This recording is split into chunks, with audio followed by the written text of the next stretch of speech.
Senhor. Amém. Amém. Glória a Deus. Ainda sentado, ainda de pé como você está, vamos ler a palavra do Senhor. Por favor, abra a palavra de Deus no segundo livro de Crônicas, capítulo 35. Vamos ler dos versos 20 ao verso 24. Eu vou pedir que o Danton me ajude com os versos bíblicos, à medida que a gente vai compartilhando, para que os irmãos possam acompanhar. Então, 2 Crônicas, capítulo 35, a partir do verso 20, diz assim: Depois de tudo o que Josias fez, e depois de colocar em ordem o templo, Neco, rei do Egito, saiu para lutar em Carquemes, junto ao Eufrates, e Josias marchou para combatê-lo. Neco, porém, enviou-lhes mensageiros, dizendo: Não interfiras nisso, ó rei de Judá. Desta vez não estou atacando a ti, mas a outro reino com o qual estou em guerra.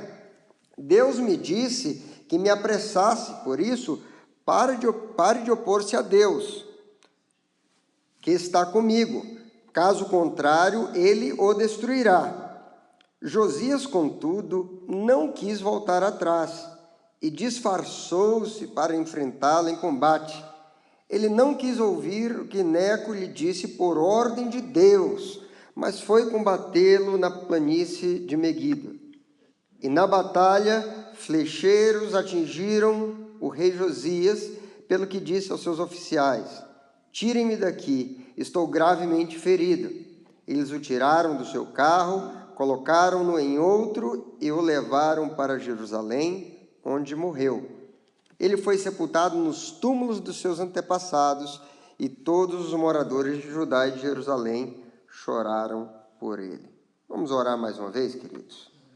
Senhor, muito obrigado pela Tua palavra, a Tua palavra que nos foi deixada para nos ensinar, para nos admoestar, para nos mostrar o caminho, para nos livrar daquilo que o inimigo muitas vezes tenta colocar diante de nós, armadilhas. E à medida que a Tua palavra é compartilhada nessa noite, nós oramos para que o Teu Espírito Santo permita aos nossos corações ter uma compreensão espiritual dos mistérios revelados nessa palavra, e que essa palavra ela tenha uma utilidade tão grande que nos permita aplicá-la, a vivê-la na prática, esses princípios que nós vamos ouvir da Tua parte nessa noite, para que nós possamos viver e caminhar em vitória, glorificando o Teu nome. Nós oramos assim no nome de Jesus. Amém. Você pode se assentar.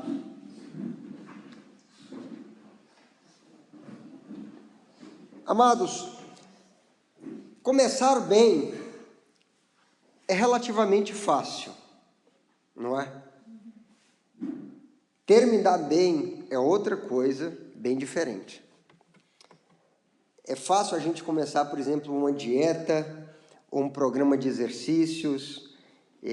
No começo pode parecer muito empolgante, mas permanecer fiel até o fim naquilo é o verdadeiro teste.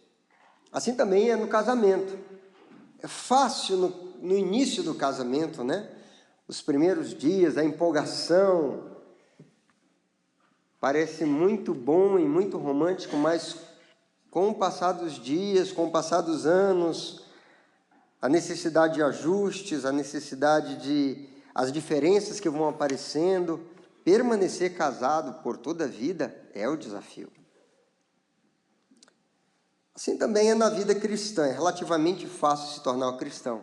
Você entrega a vida para Jesus, recebe de presente gratuito a vida eterna, por meio do sangue de Jesus que foi derramado na cruz. E até aí parece tudo muito fácil, mas é o desafio de viver o dia a dia da vida cristã, no mundo caído, no mundo terrível, onde existem as tentações e as lutas, o espírito lutando contra a carne, a gente permanecer fiel a Deus, é o grande teste, o grande desafio. E quando eu olho para a vida de Josias, eu quero pegar aqui o gancho da mensagem que o Rogério pregou no domingo retrasado, quando ele falou muito ali de como Deus usou Josias de uma forma tremenda ali, né? Mas quando eu meditava na vida de Josias, esse texto assim me saltou aos olhos como um alerta do Senhor para as nossas vidas. E quando a gente pensa na vida de Josias, a biografia de Josias, tem muitos destaques aqui tremendos. Eu gostaria de mencionar alguns com você à medida que nós vamos lendo aí o capítulo anterior, o capítulo 34. Veja, Josias foi um dos reis de Judá, ele era bisneto de Ezequias, neto de Manassés, filho de Amon. E Josias, ele é um rei que era o cumprimento de uma promessa que tinha sido feita há mais de 300 anos antes, por ocasião de um homem de Deus, um profeta que tinha saído de Jerusalém até Betel, e quando ele chega ali, ele lança uma profecia contra um rei iníquo, Jeroboão, que tinha erguido um altar idólatra. Esse rei foi praticamente o rei ali que começou a questão depois de Roboão, foi quando o reino foi dividido, Jeroboão se tornou o primeiro daqueles reis terríveis de Israel, e ele levou todo Israel à prática da idolatria. E ali aquele homem de Deus, aquele profeta, proclama uma palavra dizendo que sobre aquele altar, que o Senhor levantaria um homem descendente de Davi, um rei, cujo nome seria Josias, e ele queimaria sobre aquele altar os ossos daqueles que sacrificavam a Baal. E mais de 300 anos se passaram, e Josias então nasce e se torna rei. Algo tremendo também é que Josias subiu ao poder muito jovem, aos 8 anos de idade. Você pode imaginar um rei de 8 anos de idade? Talvez é como se fosse o Rafinha, né? Imagina o Rafa, presidente do Brasil. Agora ele tem que tomar as decisões, né? Sobre como conduzir esse país. Para falar a verdade, eu acho que ele ia fazer melhor do que quem está por ali, mas...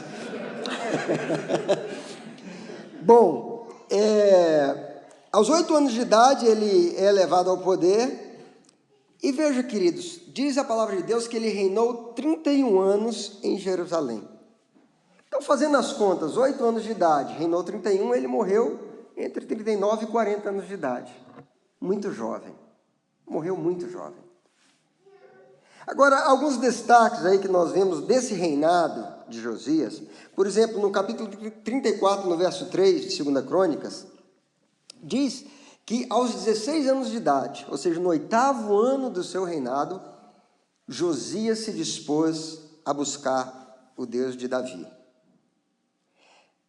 Isso é marcante, queridos, porque Josias, ele herda uma nação, um reino, onde o povo está completamente perdido, completamente afundado na idolatria, afastado dos caminhos do Senhor. O templo estava contaminado, tinha sido profanado, ídolos tinham sido colocados ali dentro, o sacerdócio levítico, o culto a Deus, a adoração ao Deus de Israel tinha acabado, os sacerdotes tinham sido dispersos. A nação estava afundada em idolatria. E tudo aquilo, eu imagino nos 8 primeiros anos do reinado, Josias vendo tudo aquilo, então é como se ele tem um estado e diz, eu não tenho outra coisa a fazer a não ser buscar a Deus. Porque em Deus eu vou buscar, eu vou encontrar a solução de como reinar sobre esse povo. E ele se dispõe a buscar a Deus. Havia ídolos dedicados a Baal, a Será, e o povo adorava todo o exército do céu, isso dentro do próprio templo do Senhor.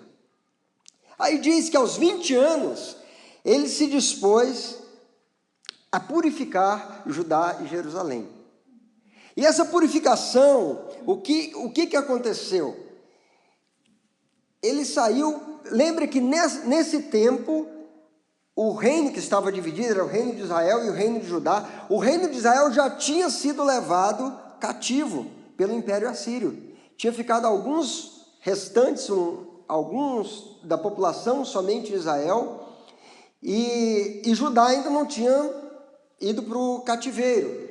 Então, ele se dispôs a limpar todo Judá e Jerusalém, e o que ele faz? Ele derruba todos os ídolos, todas as imagens, todos os postes sagrados, tudo aquilo que ele encontra pela frente, que ele sabia que não agradava a Deus de Israel, ele destrói, ele queima, ele percorre toda a nação. Quando diz assim que ele foi até Berseba, quando ele foi até até a região norte, esqueci a parte ali, mas que ele percorreu toda a nação e ele foi destruindo todos os altares que ele encontrava. Então, nessa purificação, inclui exatamente isso: destruição dos altares dos postes sagrados, das imagens esculpidas, dos ídolos de metal, e como se isso não fosse o suficiente, ele manda eliminar todos os sacerdotes, todos os médiuns, todos os espíritas, todos aqueles que incentivavam aquelas práticas abomináveis que o Senhor condenava. Queridos, foi uma reforma assim tremenda, tremenda. Foi algo que nenhum outro rei fez. Quando você vai ler a história de cada um daqueles reis de Judá, porque os reis de Jerusalém não teve nenhum que foi bom. Mas os reinos de Judá tiveram alguns reis que andaram nos caminhos do Senhor. Mas mesmo esses que andaram nos caminhos do Senhor, você vai encontrar assim: ele andou nos caminhos do Senhor, fez o que era reto ao Senhor, mas diz assim: contudo, os altares continuavam, o povo continuava sacrificando nos lugares altos, os altares não foram removidos. Josias é o único de quem a gente encontra que foi feita uma limpeza completa. Josias acabou com a idolatria. Algo tremendo num reinado. Nesses 31 anos de reinado. E aí diz que aos 20 anos, ele se dispõe a purificar, aos 26 anos ele inicia a restauração do templo. Então ele já tinha feito aquela limpeza completa na nação, limpando a nação da idolatria, mas ele não se contenta com isso. Ele diz: não, eu sei que há mais que eu possa fazer. Ele se dispõe a restaurar o templo do Senhor, porque o templo não estava mais funcionando com o propósito que ele tinha sido construído. E aí ele manda juntar toda a prata, entregar aos trabalhadores para restaurar o templo, e nesse processo de restauração, o sacerdote Hilquias acha o livro da lei que estava perdido, e esse livro é trazido para Josias, e quando Josias escuta as palavras de juízo que foram proclamadas sobre Israel e Judá, o coração dele se derrete. A palavra de Deus diz que ele rasgou as vestes dele, está lá no versículo 19 do capítulo 34 de 2 Crônicas, diz que ele rasgou as suas vestes. Queridos, e rasgar as vestes era um sinal assim de um pavor. A pessoa ficava aterrorizada. Quando rasgava as vestes, ele estava dizendo: nós estamos perdidos. Era um sinal, era uma expressão de um profundo arrependimento e medo e terror do que estava reservado para ele. E aí, diante daquilo, ele manda imediatamente os seus oficiais buscarem ao Senhor, acharem alguém que pudesse trazer uma palavra sobre o que ia acontecer. Sobre o que aconteceria com ele, como rei, o que aconteceria com Judá e com Israel. E aqueles homens vão e encontram uma profetisa chamada Uda, e ela declara exatamente essas palavras lá no verso 27 e 28. Que de fato aquilo lá viria, que todas aquelas palavras de juízo que foram proclamadas viriam sobre Judá, mas ela diz assim: mas já que o seu coração, verso 27 e 28 do capítulo 34, já que o seu coração se abriu e você se humilhou diante de Deus, quando ouviu o que ele falou contra este lugar e contra os seus habitantes, e você se humilhou diante de mim, rasgou suas vestes e chorou na minha presença, eu ouvi, declara o Senhor. Portanto, preste atenção nessa promessa. Portanto, eu o reunirei aos seus antepassados e você será sepultado em paz. Seus olhos não verão a desgraça que trarei sobre este lugar e sobre os seus habitantes. Então eles levaram a resposta ao rei. Queridos, e quando Josias recebe essa resposta, ele não se acomodou egoisticamente. Ele não falou assim: bom, então está tudo tranquilo. Eu já fiz a reforma aqui, já limpei a nação da idolatria. Já estamos aqui trabalhando na restauração do templo. Já recebi essa palavra de conforto do Senhor, que os meus dias serão tranquilos. Eu não vou ver a desgraça. Está tudo tranquilo. Vou seguir na boa. Não, ele não se conformou com isso. E aí o que ele faz? Como aquelas palavras daquele livro impactaram tanto o seu coração, Josias pensa o seguinte: o povo também tem que ser impactado por essas palavras. E aí ele reúne todo o povo, ele convoca todas as autoridades. Veja aí no verso 29 e 30, diz: Então o rei convocou todas as autoridades de Judá e de Jerusalém, depois subiu ao templo do Senhor, acompanhado por todos os homens de Judá, todo o povo de Jerusalém, os sacerdotes, os levitas, todo o povo, dos mais simples aos mais importantes. Pois para todos o rei leu em voz alta as palavras do livro da aliança que havia sido encontrado no templo do Senhor. Ele queria que o povo experimentasse o mesmo impacto, o mesmo temor que veio sobre ele viesse sobre todo o povo. E aí o povo ouve aquelas palavras e Josias não se contenta com isso, ele diz assim: olha, não basta a gente ouvir. Sabe, queridos, quando nós pensamos que um dia nós fomos impactados pela palavra do Senhor, a gente deve ter essa atitude de Josias. A gente não pode se conformar e dizer assim: bom, agora minha vida está tranquila.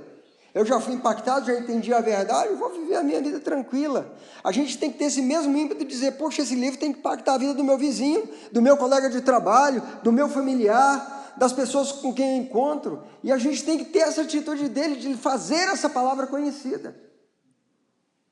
Mas Josias, ele entende que não bastava o povo ouvir, e ele se dispõe a fazer uma aliança com o Senhor. E não somente ele, mas ele diz assim: olha, eu não vou fazer essa aliança sozinho, vocês também todos vão ter que fazer. E ai daquele que não fizer aliança. E aí no verso 31 a 33 diz que ele tomou o seu lugar na presença do Senhor e fez uma aliança, comprometendo-se a seguir o Senhor e obedecer de todo o coração, de toda a sua alma, aos seus mandamentos, seus testemunhos, seus decretos, cumprindo as palavras da aliança escritas naquele livro. Querido, ele já tinha uma palavra que nada de mal ia acontecer com ele. Mas ele falou: ainda assim eu quero fazer uma aliança, eu quero viver da forma que vai glorificar e agradar ao Senhor. E diz: depois fez com que todos em Jerusalém e em Benjamim se comprometessem com a aliança. Os habitantes de Jerusalém passaram a cumprir a aliança de Deus, o Deus dos seus antepassados. Josias retirou todos os ídolos detestáveis de todo o território dos israelitas e obrigou todos os que estavam em Israel a servirem ao Senhor, ao seu Deus. Veja o que diz aí no final: e enquanto ele viveu, o povo não deixou de seguir o Senhor, o Deus dos seus antepassados. Que tremendo, né, queridos? Você pode imaginar um rei que emana de uma realidade de um pai que era terrivelmente ímpio, que tinha levado o povo à idolatria. O seu avô já tinha começado isso. Por um breve momento, Manassés se arrepende, tenta restaurar as coisas, mas não consegue restaurar como que era estado antes. Aí nasce o filho de Manassés, que é o pai de Josias, um rei ímpio, terrível, sacrifica os filhos no fogo, leva o povo a viver naquela idolatria. E Josias empreende toda essa reforma. Leva o povo a se voltar a Deus, acaba com a idolatria, restaura o templo, faz uma aliança com o Senhor, leva todo o povo a fazer uma aliança com o Senhor, e todo o povo vive fielmente durante todos os anos da vida de Josias, servindo ao Senhor, sem idolatria. E aí, queridos, diz em 2 Crônicas 35:18, Josias, depois que ele restaura o templo, ele restabelece a adoração, o culto ao Deus de Israel somente. Ele traz os sacerdotes de volta, os cantores, ele os coloca em cada lugar, e ele restabelece o culto, o sacrifício ao Deus, e ele celebra a Páscoa ao Senhor. E diz o verso 18 que a Páscoa não havia sido, ele celebrou a Páscoa e diz assim: a Páscoa não havia sido celebrada dessa maneira em Israel desde os dias do profeta Samuel. E nenhum dos reis de Israel havia celebrado uma Páscoa como esta, como fez Josias com os sacerdotes, os levitas e todo Judá e Israel que estavam ali com o povo de Jerusalém. O povo foi tocado, foi uma celebração tremenda, o povo se voltou a Deus de todo o coração. Então, assim, para a gente resumir o reinado de Josias, vamos ler 2 Reis 23:25. Ali expressa bem o que foi esse reinado. 2 Reis 23:25 diz assim: nem antes, nem depois de Josias, houve um rei como ele, que se voltasse para o Senhor de todo o coração, de toda a alma, de todas as suas forças, de acordo com toda a lei de Moisés. Você pode imaginar o impacto que foi a vida desse homem? Quando você vê a história, rei após rei, o que cada um fez, o que deixou de fazer, nós vemos esse homem que subiu ao poder como um menino, como uma criança, mas ele se dispôs a buscar Deus, e Deus o usou tremendamente. Queridos, é um histórico brilhante, é um currículo invejável. Um único rei, no seu tempo de reinado, ele conseguiu colocar o reino de Israel, o reino dividido, o reino que tinha sido dividido agora como um rei, um único reino, diante de Deus, na posição de compromisso com Deus, de aliança com Deus, como Deus sempre desejou que o reino estivesse. Sem idolatria, sem adoração a outros deuses, sem o templo profanado, mas o povo adorando e cultuando a Deus e sacrificando e servindo ao Senhor com integridade. Josias conseguiu isso. Ele praticamente restaurou o reino de Israel e Judá à condição dos dias mais gloriosos daquela nação, que foram os dias de Davi. É uma história brilhante. E depois que a gente lê tudo isso, aí nós entramos naquele texto que nós lemos no início. Diz que depois que Josias fez tudo isso, e depois de ter restaurado o templo do Senhor, o faraó Neco saiu para uma batalha em Carquemes. E Josias decide entrar nessa briga. Queridos, a partir daí até o final desse relato, nós vamos ver que isso se trata dos últimos dias da vida de Josias. E essa mensagem, ela me choca, ela é um tanto assim assustadora, e ao mesmo tempo é um alerta para nós de como que nós devemos ser vigilantes. Porque o final dos dias de Josias, como ele termina, nos ensina algumas lições muito valiosas que nós não podemos esquecer. A primeira delas é que nós precisamos cuidar para nós nos mantermos na direção do Senhor. Veja, o verso 20 diz: depois de tudo que Josias fez, e depois de colocar ordem no templo. Quando a Bíblia fala assim, depois de tudo que ele fez, a Bíblia está dizendo exatamente esse currículo todo que eu li para vocês. Em outras palavras, a Bíblia está dizendo assim, olha, não foi qualquer coisa, não foi pouca coisa o que Josias fez, gente. Foi algo digno de ser lembrado, depois de tudo o que ele fez. E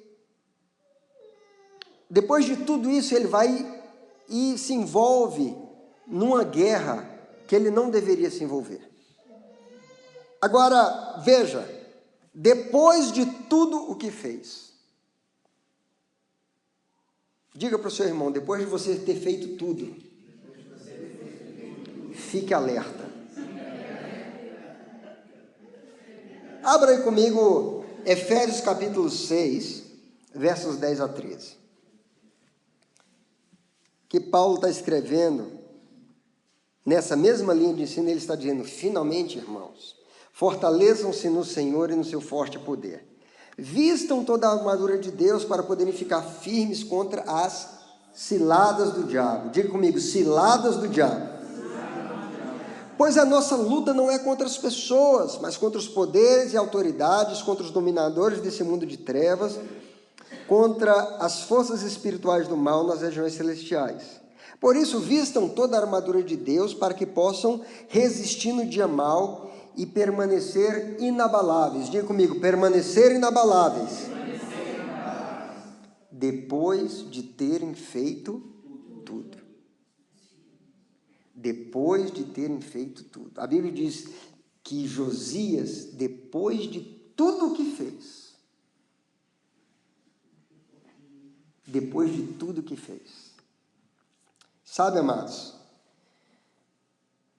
o inimigo, quando nós estamos desfrutando um tempo de bênção na presença de Deus, um tempo de vitória, um tempo de crescimento, Ele vai tentar colocar ciladas no meu caminho, no seu caminho, para que nós sejamos derrotados.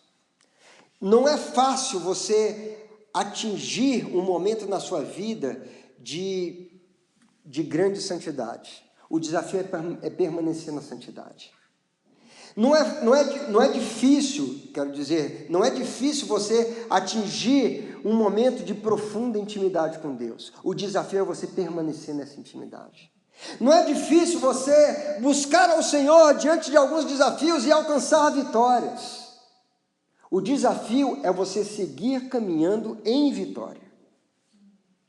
E é sobre isso que a vida de Josias nos ensina no final da vida dele. Diz também que depois de colocar em ordem o templo, o que é colocar em ordem o templo? O que fala de colocar em ordem o templo para mim e para você hoje? Queridos, colocar em ordem o templo é que o povo não adorava a Deus. O culto tinha sido banalizado e toda a idolatria tinha sido introduzida ali no templo do Senhor. O templo tinha sido profanado, mas Ele restaura tudo isso. E nós somos chamados a restaurar a nossa vida de santidade, de adoração, de celebração, de busca a Deus, de compromisso com Deus, de devoção a Deus, de rendição a Ele, de adoração.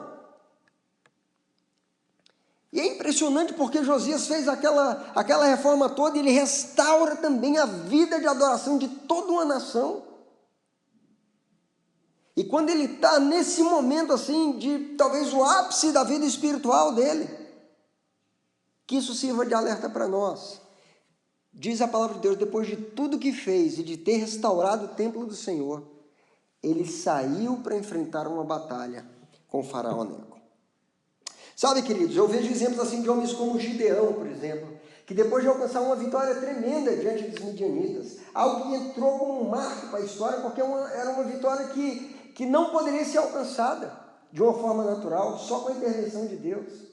Aquele homem, ele é considerado como herói nacional e ele não vigia. E ele pede ali que o povo traga a prata dos despojos e ele faz uma estola sacerdotal e diz a palavra de Deus que aquilo se tornou um laço na vida de Gideão e de sua família.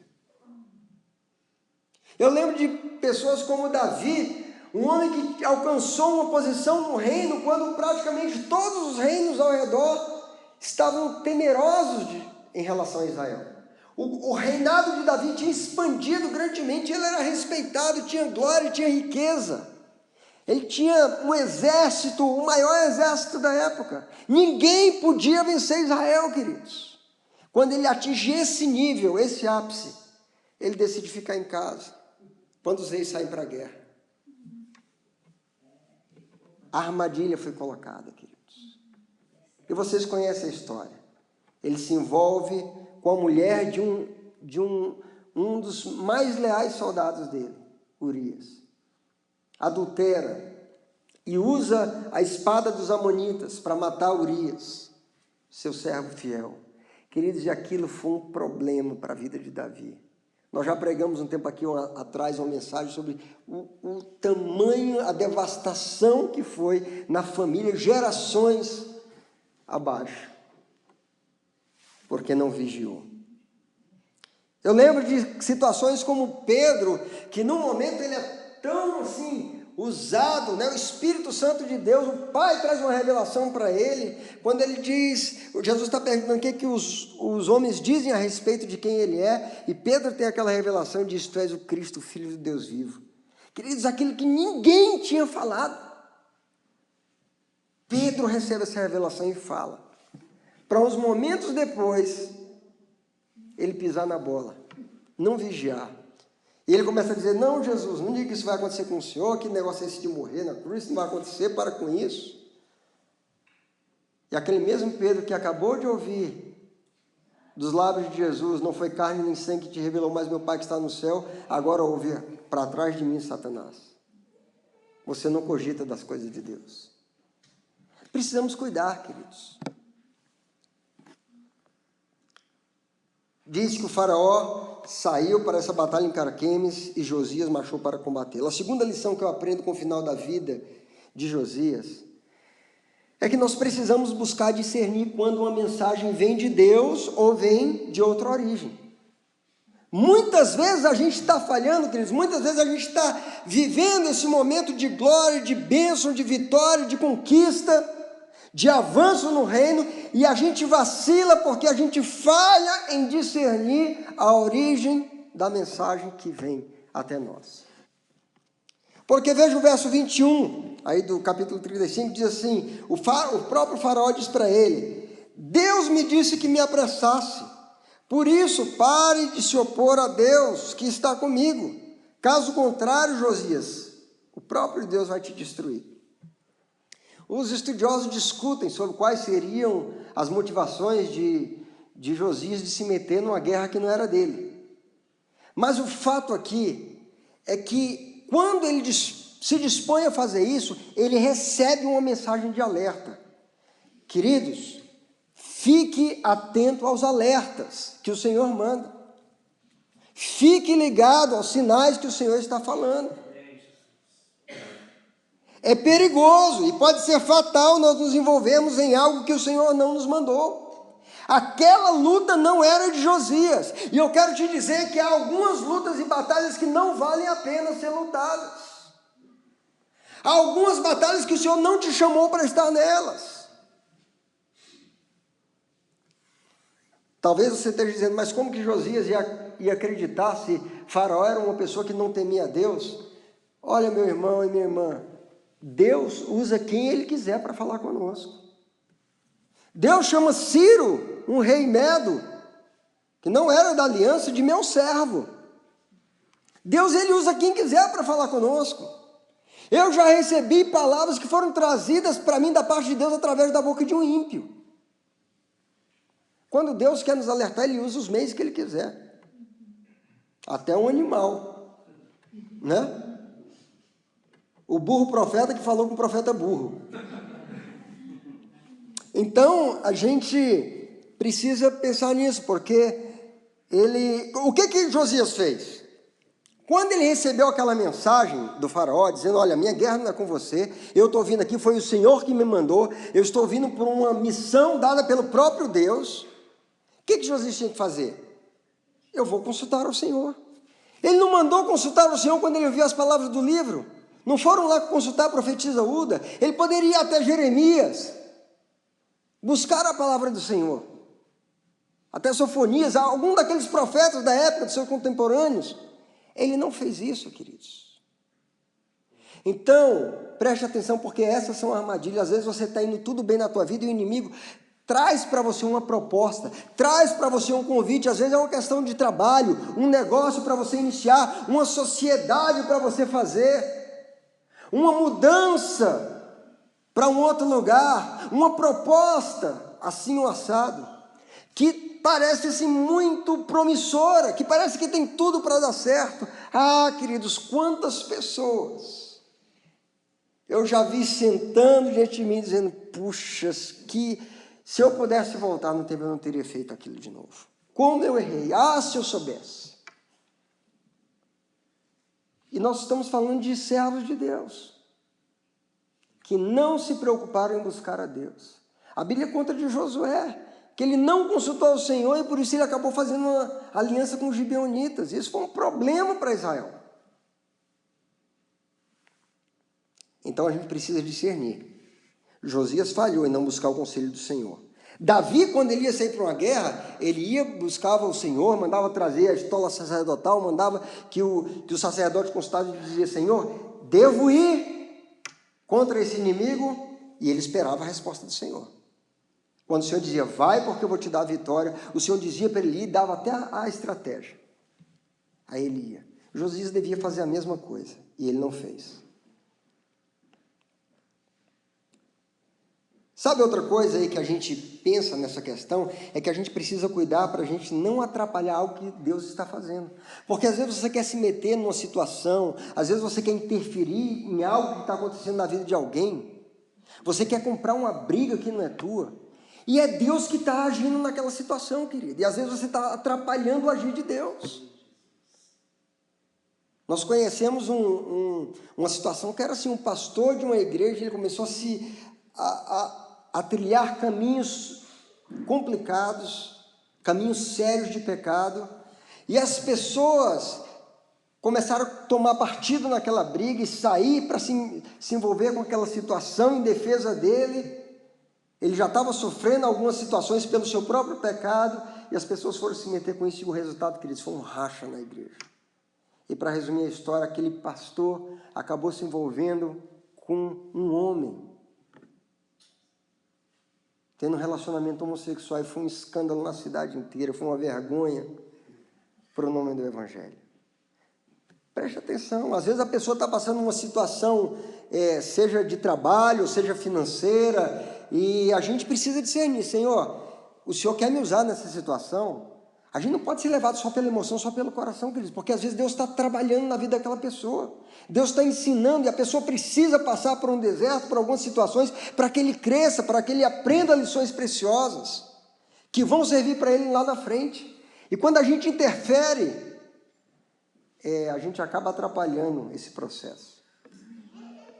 Amém? Uma última lição aqui que eu quero mencionar para vocês é que a obstinação e o orgulho de confiarmos em nossas estratégias pode nos levar a um fim trágico. E pode nos fazer perder uma promessa de Deus que nos foi feita.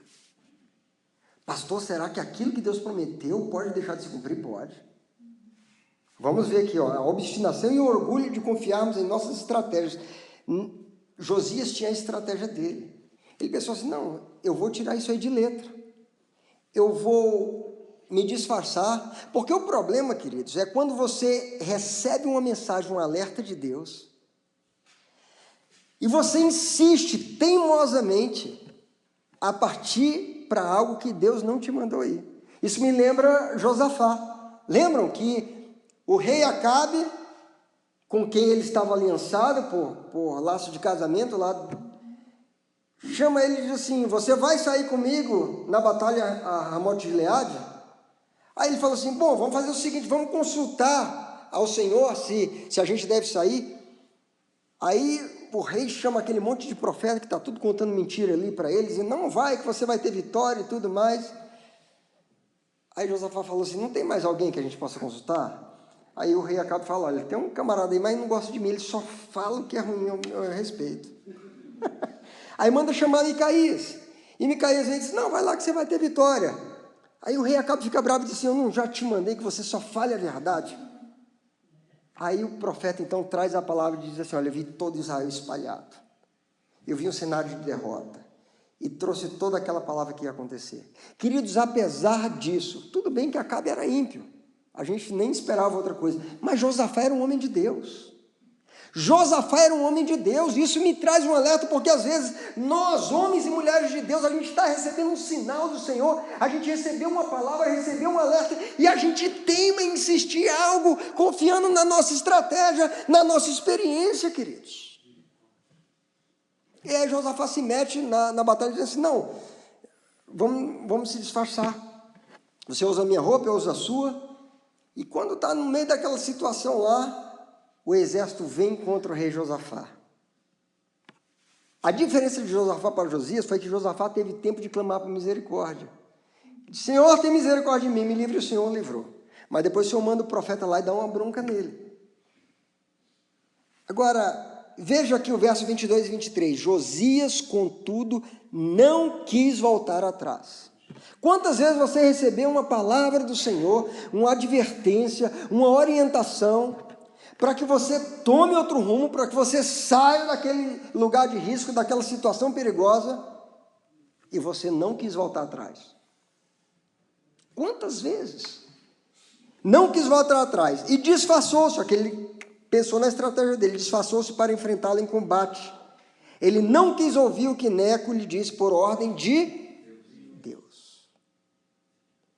Ele não quis ouvir o que Deus disse por ordem, o que o Senhor tinha falado, Neco tinha falado para ele por ordem de Deus. Ah, queridos, é tão perigoso quando a gente não quer ouvir aquilo que vem da parte de Deus. É muito sério. Quando você não quer ouvir o que vem da parte de Deus, se prepare, porque vai ter problema.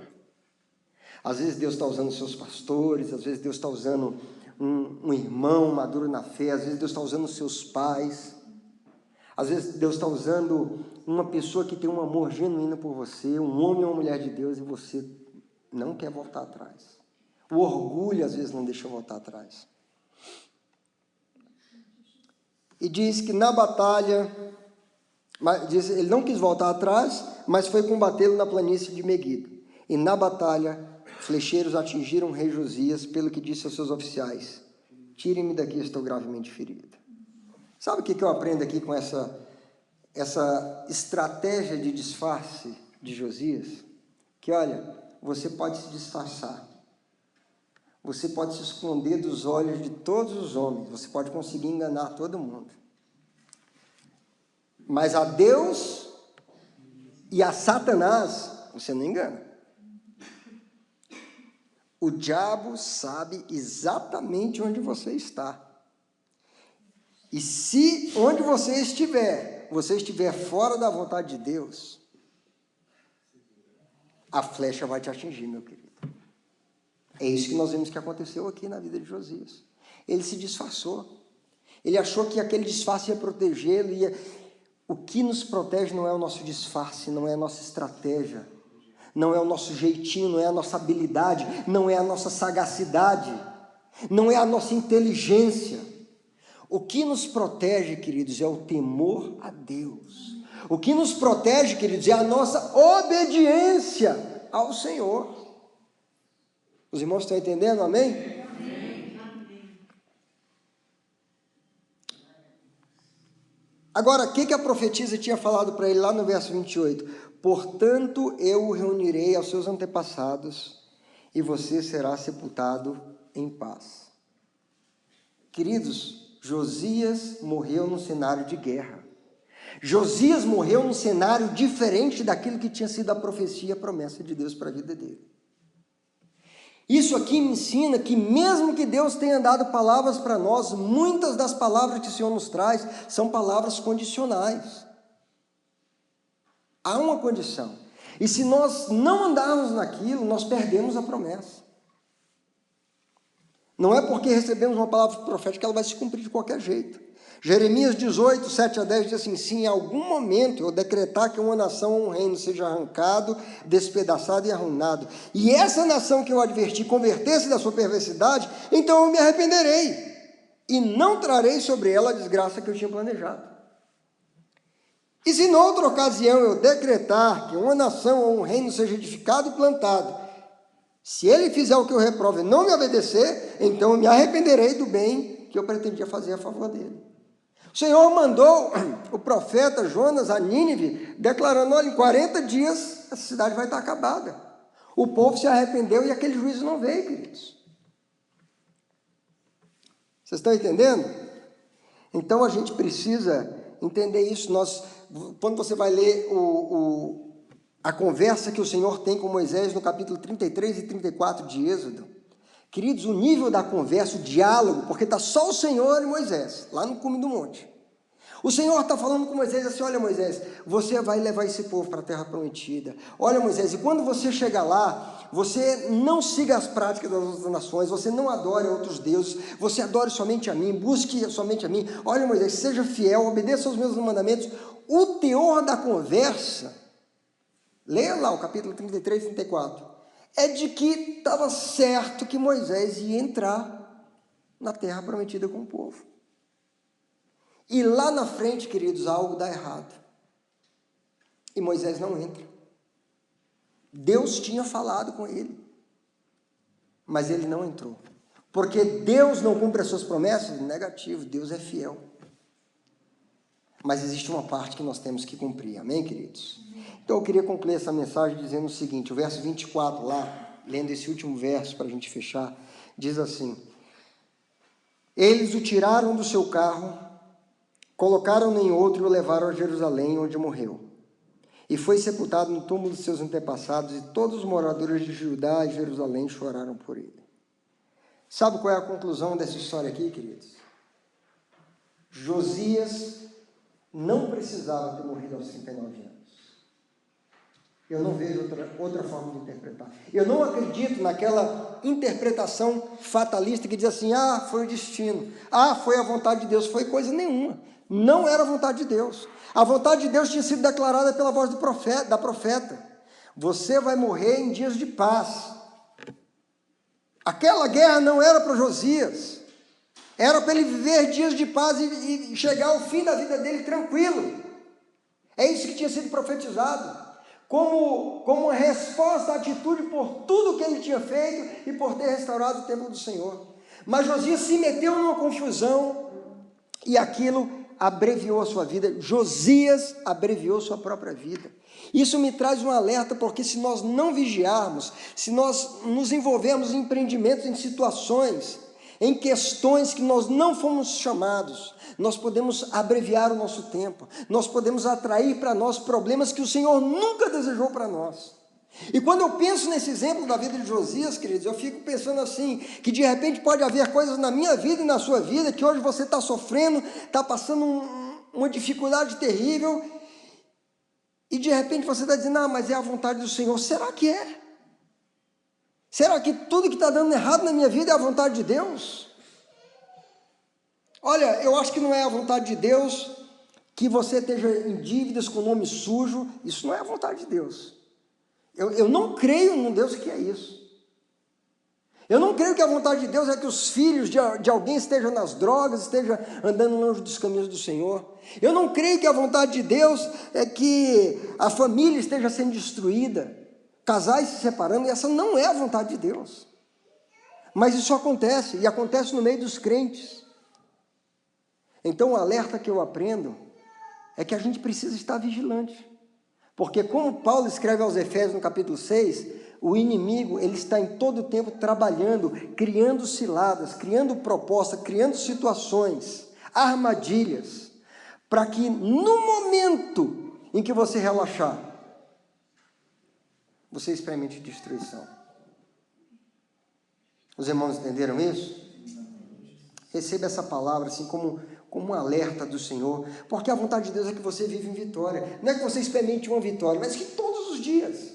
Então, todos os dias, quando você acordar, lembre disso, pense nisso, esteja alerta, esteja vigilante. Amém, queridos? Vamos nos colocar de pé? Vamos responder ao Senhor através dessa palavra aí. Eu quero fazer aqui uma pergunta antes da gente orar respondendo essa palavra. A maior segurança que você pode ter na vida é viver uma vida em aliança, em compromisso com o Senhor. O Senhor com você, querido, é vitória. Quem poderá derrotar a você? Quem poderá te enfrentar se o Senhor estiver com você? Então, se você está aqui nessa noite, você gostaria de fazer uma aliança com o Deus de Israel, com esse Deus que é cuidadoso, com esse Deus que nos mostra o caminho, com esse Deus que nos alerta do perigo. A palavra de Deus diz que o Senhor não faz nada assim antes de revelar aos seus servos, profetas. Ele manda alertas. Quando nós entramos em situações é por teimosia, queridos. Não é porque nós não sabíamos, não é porque o Senhor não nos advertiu. Ele fala conosco, porque Ele cuida de nós, Ele se importa conosco. E essa é o melhor que você pode fazer na vida, é convidar Jesus para ser o Senhor da sua vida, para guiar os seus passos. Eu quero convidar você a fechar os seus olhos. E se você está aqui nessa noite e você ainda não fez esse convite, se você gostaria de fazer essa aliança com Deus, e dizer assim: Jesus, hoje, assim como Josias levou todo aquele povo a entrar em aliança contigo, eu quero nessa noite fazer uma aliança com o Senhor. Entregar a minha vida a Ti, para que o Senhor reine na minha vida. E eu quero seguir a Tua vontade, ser dirigido pelo Senhor. Você quer fazer isso nessa noite? Aí onde você está, me dê um sinal com sua mão, se você quiser tomar essa decisão, porque eu quero orar com você. Tem alguém que gostaria de fazer isso nessa noite? Todos já fizeram isso? Todos já têm esse compromisso? Se você não fez isso, não deixe para amanhã. Não perca essa oportunidade, porque o dia de amanhã não te pertence. De repente o Senhor está dando uma palavra, um alerta para você nessa noite. que esse é o dia de fazer esse concerto, esse é o dia de fazer essa aliança. Você quer fazer isso? Se você ainda não fez, todos já fizeram. Glória a Deus. Senhor, muito obrigado pela Tua palavra. Nós queremos, no primeiro momento, responder essa palavra com atitude de quebrantamento, de humildade, pedindo perdão ao Senhor por todas as vezes que nós somos teimosos, obstinados. A Tua palavra diz que a obstinação é como uma feitiçaria, Senhor. Por todas as vezes que nós não voltamos atrás diante de algo que o Senhor nos tinha falado, por tantas vezes que nós nos enfiamos em confusões, em situações que não trouxeram glória ao Teu nome, que não trouxeram edificação, que não trouxeram alegria e prazer ao Teu coração, mas que trouxeram sofrimento, dor e complicações para as nossas vidas.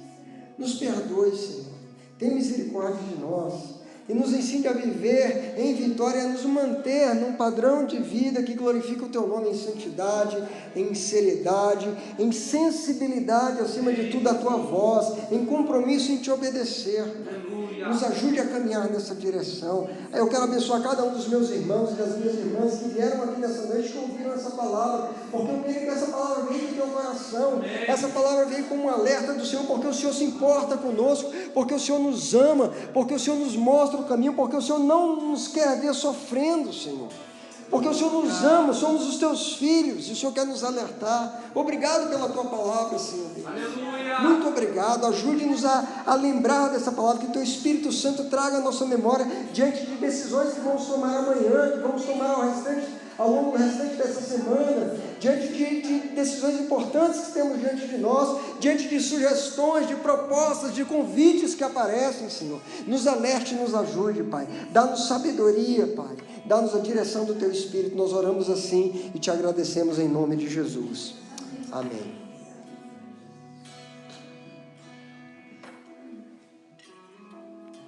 Aleluia. Graças a Deus por essa palavra, queridos. Acho que acendeu a luz amarela aí, né? Todos nós. Mas somos felizes porque o Senhor, Ele tem trazido palavras de alerta para cada um de nós, né? Essa é uma mensagem